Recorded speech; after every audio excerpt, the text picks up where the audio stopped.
À première impression, une certaine charge, puisque avec cette cérémonie, je prends conscience de l'importance de conduire le peuple de Dieu et surtout, non pas de faire ce que je veux, mais de m'atteler à faire ce que le Christ m'inspire dans la prière.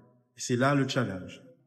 Qu'est-ce qui change? C'est surtout la responsabilité, l'administration, la partie qu'on ne voit pas, et s'efforcer à découvrir la spiritualité du peuple de Dieu à Trois-Rivières et conduire le peuple de Dieu à travers sa spiritualité sans nécessairement imposer la mienne, pour le coup. Et c'est ça le challenge. En quelques mots, j'ai dit aux fidèles que je ne suis pas venu m'imposer, ni laisser une marque, ni marquer l'histoire. La seule marque que j'aimerais laisser, si on peut l'appeler comme ça, c'est que le peuple de Dieu puisse s'accrocher à Jésus et le suivre. Et j'ai insisté sur le fait que ce n'est pas moi qu'il faut regarder, mais il faut regarder le Christ, parce que je suis aussi bien ministre que disciple. Et je n'ai pas oublié qu'avant d'être prêtre, j'étais assis dans les rangs des fidèles. Donc, ensemble, nous sommes des fidèles, des disciples du Christ, et durant l'Eucharistie, durant les sacrements, je suis le ministre pour porter leurs prières auprès de Dieu.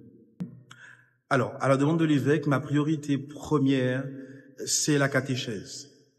Et la deuxième, qui est plus personnelle, c'est de veiller à ce que toute la partie administrative soit correcte, c'est-à-dire la partie qu'on ne voit pas, mais qui des fois peut faire quelques blocages, et aussi, voilà, aider nos catéchistes, ça me tient à cœur parce que j'ai été aussi catéchiste, et aider nos catéchistes à, voilà, trouver du souffle, à encourager nos jeunes à rester auprès de Dieu, à le prier, et aussi à prendre conscience que être chrétien, ce n'est pas être dans une salle et apprendre des choses, mais c'est aussi aller vers les autres.